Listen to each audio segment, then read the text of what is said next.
وقت کا احساس نہیں تھا۔ وقت کے سب قاعدے اور پیمانے ختم ہو گئے تھے۔ شاید 1 گھنٹہ گزر گیا تھا یا 1 دن گزر گیا تھا کہ اچانک آندھیاں تھم گئیں، غیر انسانی چیخوں کا شور ڈوب گیا اور میرے ہوش و حواس واپس آنا شروع ہو گئے۔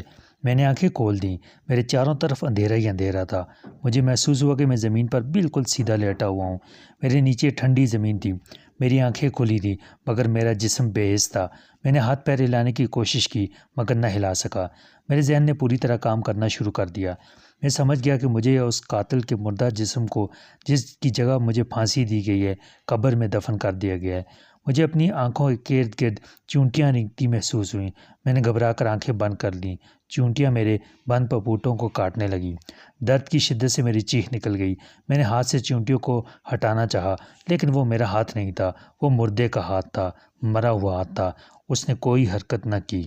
مجھے محسوس ہوا کہ چونٹیوں نے میری بند آنکھوں پر چھتا ڈال دیا ہے اور میرے پپوٹوں کا گوشت نوچ نوچ کر کھا رہی تھیں۔ میرا منہ بند تھا، یعنی جس مردے کے جسم میں مجھے پتالی چڑیل نے حلول کر دیا تھا اس کا منہ بند تھا، مگر مجھے اپنی اذیت ناک چیخوں کی آواز سنائی دے رہی تھی۔ پھر مجھے ایسے لگا جیسے کسی نے میری دونوں آنکھوں پر اپنا ہاتھ رکھ دیا ہو۔ ہاتھ گرم تھا۔ چونٹیاں میرے پپوٹوں سے اتر گئیں۔ گرم ہاتھ اوپر سے ہٹ گیا۔ میں نے آنکھیں کھول دیں۔ مجھے قبر کی دیوار پر اندھیرے میں 2 لال انگارہ آنکھیں نظر آئیں۔ پھر ایک بھیانک جسم ابھرنے لگا۔ اس مکروہ جسم میں سے دھواں اٹھ رہا تھا۔ یہ پتالی چڑیل کا ہیولا تھا۔ میں نے اسے کچھ کہنا چاہا لیکن نہ میری آواز نکلی، نہ میرے مردے کے ہونٹ اپنی جگہ سے ہلے۔ میری صرف سماعت اور بینائی کام کر رہی تھی۔ پتالی چڑیل نے ایک ڈراؤنی قہقہہ لگایا اور کھڑکھڑاتی آواز میں کہا، ابھی میرے انتقام کی آگ ٹھنڈی نہیں ہوئی۔ تم نے ایک بار موت کا مزہ چکھا ہے، ابھی تمہیں کئی بار موت کا مزہ چکھنا ہے۔ پھر اس نے دیوار میں سے اپنے لمبے نوکیلے ناخنوں والا ہاتھ لمبا کر کے مردے کے سینے میں اتار دیا۔ ایک جھٹکے سے اس نے ہاتھ باہر نکال لیا۔ مجھے محسوس ہوا کہ میں ایک اندھیری قبر سے نکل کر دوسری اندھیری قبر میں آ گیا ہوں، لیکن اس دوسری قبر میں نہ میری آنکھوں پر چونٹیاں رینگ رہی تھیں، نہ مجھے اپنی نیچے ٹھنڈی زمین کی نمی محسوس ہو رہی تھی۔ میرے ہاتھ پاؤں میں بھی جان پڑ گئی تھی۔ میں ہاتھ ہلا سکتا تھا، پاؤں ہلا سکتا تھا، مگر گھپ اندھیرے کی وجہ سے نہ مجھے اپنے پاؤں نظر آ رہے تھے نہ ہاتھ نظر آ رہے تھے۔ گھپ اندھیری فضا میں بڑی تیز ناگوار بو پھیلی ہوئی تھی۔ یہ احساس مجھ پر بجلی بن کر گرا کہ میرے ہاتھ پاؤں بالکل چھوٹے چھوٹے ہو گئے ہیں۔ میں نے اپنے جسم پر ہاتھ پھیرا، میرا جسم بھی چھوٹا ہو گیا تھا۔ میں انگوٹھے کے برابر چھوٹا ہو گیا تھا۔ میرا دم گھٹنے لگا۔ اس کے بعد مجھے کوئی ہوش نہ رہا۔ جب مجھے ہوش آیا تو میں نے دیکھا کہ میں شیشے کی بوتل میں بند ہوں۔ میں اپنے پورے انسانی جسم میں ہوں لیکن میرا جسم انگوٹھے جتنا چھوٹا ہو گیا ہے۔ مجھے بوتل شیشے کا بہت بڑا کنواں معلوم ہو رہا تھا۔ جس بوتل میں بند تھا وہ ایک طاق میں رکھی ہوئی تھی۔ سامنے کی دیوار والے طاق میں ایک دیا روشن تھا۔ میں نے بوتل کے اندر آنکھیں اٹھا کر اوپر دیکھا۔ بوتل کا منہ کسی چیز سے بند تھا۔ اگر بوتل کا منہ کھلا بھی ہوتا تو شیشے کی گول دیوار چڑھ کر بوتل کے منہ تک پہنچنا میرے لیے ناممکن تھا۔ اتنے میں پتالی چڑیل نمودار ہوئی۔ اس کے ننگے جسم سے دھوئیں کی لہریں اوپر کو اٹھ رہی تھیں۔ میں نے اسے کہنا چاہا کہ میں اپنی بہن کی محبت میں ایسا کیا تھا مگر میری آواز نہ نکلی۔ پتالی چڑیل اپنے دھواں آلود جسم کے ساتھ ایک ایک قدم چلتی میرے سامنے آ کر کھڑی ہو گئی۔ اس کی آنکھوں سے شعلے نکل رہے تھے۔ کہنے لگی، میں جانتی ہوں تم مجھے کیا کہنا چاہتے ہو، لیکن تم نے کامنی نرتکی کے ساتھ مل کر میرا شکار مجھ سے چھینا ہے اور میرے پتال کے طلسمی منتروں کو بے اثر کیا ہے۔ جب تک میں تم سے اس بے عزتی کا پورا بدلہ نہیں لے لوں گی تو میں نہیں چھوڑوں گی، اور تمہیں اس حالت میں چھوڑوں گی کہ نہ تم زندوں میں شمار ہوگے نہ مردوں میں۔ اب میں تمہاری دوسری موت کا مزہ چکھانے کے لیے لے جا رہی ہوں۔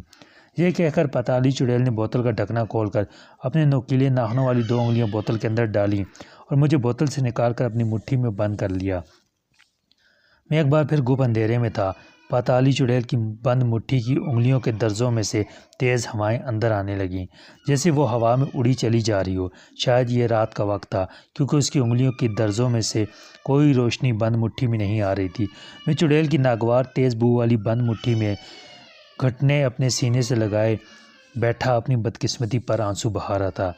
کبھی انگریزی کارٹونوں میں نے جانوروں اور آدمیوں کو جادو کی زور سے چھوٹے چھوٹے ہوتے دیکھا تھا۔ اس وقت میرے تصور میں بھی یہ بات نہیں آ سکتی تھی کہ ایک دن میں بھی کسی منحوس چڑیل کے جادو سے انگوٹھے جتنا چھوٹا کر دیا جاؤں گا۔ کافی دیر بعد چڑیل کی بند مٹھی کی درزوں میں سے روشنی کی کرنیں اندر آنے لگیں۔ اس کے بعد لوگوں کی آوازیں اور ٹریفک کی آوازیں بھی سنائی دینے لگیں۔ کچھ دیر بعد طبلے اور ہارمونیم کے ساتھ گھنگروں کی آوازیں بھی سنائی دیں۔ مجھے محسوس ہوا کہ پتالی چڑیل اب ہوا میں نہیں اڑ رہی بلکہ کسی جگہ رک گئی ہے۔ اس نے مٹھی کھول دی اور مجھے اپنی 2 انگلیوں میں اس طرح پکڑ لیا جس طرح آدمی شہد کی مکھی یا بڑے چونٹے کو زمین سے پکڑ کر اٹھا لیتا ہے۔ میں نے دیکھا کہ میں ایک سجے سجائے کمرے میں ہوں، قالین بچھے ہیں، گاؤ تکیے لگے ہیں، خوشبوئیں اڑ رہی ہیں۔ ایک بھاری بھرکم ریشمی ساڑی والی عورت گاؤ تکیے کے سہارے بیٹھی پاندان کھولے پان لگا رہی ہے۔ ایک خوبصورت لڑکی ڈانس کر رہی ہے، اس کے پاؤں میں بندھے ہوئے گھنگرو چھنک رہے ہیں۔ ایک آدمی ہارمونیم، دوسرا طبلہ بجا رہا ہے۔ میں سمجھ گیا کہ پتالی چڑیل مجھے شہر کی کسی طوائف کے کوٹھے پر لے آئی ہے۔ اس نے مجھے انگلیوں میں پکڑ رکھا تھا۔ میں اس کے مکروہ چڑیلوں والے سیاہ فام جسم کو دیکھ رہا تھا، اس کے جسم سے دھواں اٹھتے بھی دیکھ رہا تھا، مگر ایسا لگتا تھا کہ میرے سوا وہاں اسے کوئی نہیں دیکھ سکتا تھا، نہ طوائف کی ماں، نہ رقص کرتی طوائف اور نہ تماش بین جو بڑھ بڑھ کر طوائف پر پیسے لٹا رہے تھے، کیونکہ اگر وہ پتالی چڑیل کو دیکھ لیتے تو ان میں سے کئی دہشت کے مارے بے ہوش ہو جاتے اور باقی چیخیں مارتے بھاگ اٹھتے۔ میں پورے انسانی جسم میں ایک ٹڈے کی طرح پتالی کی انگلیوں میں جکڑا ہوا تھا۔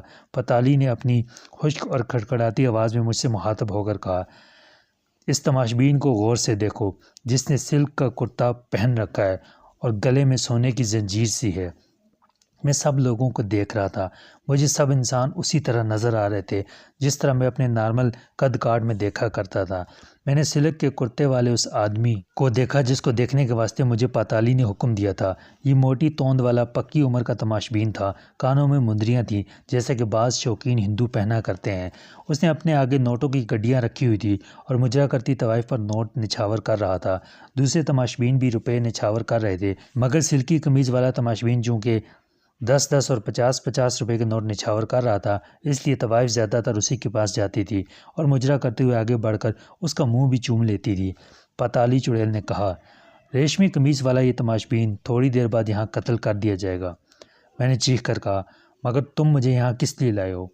میں نے کافی اونچی آواز میں یہ فقرہ بولا تھا، مگر وہاں کسی نے میری آواز نہیں سنی، لیکن پتالی نے سن لی۔ کہنے لگی، میں تمہیں یہاں قتل کروانے کے لیے لائی ہوں۔ خوف سے میرا جسم سن ہو گیا۔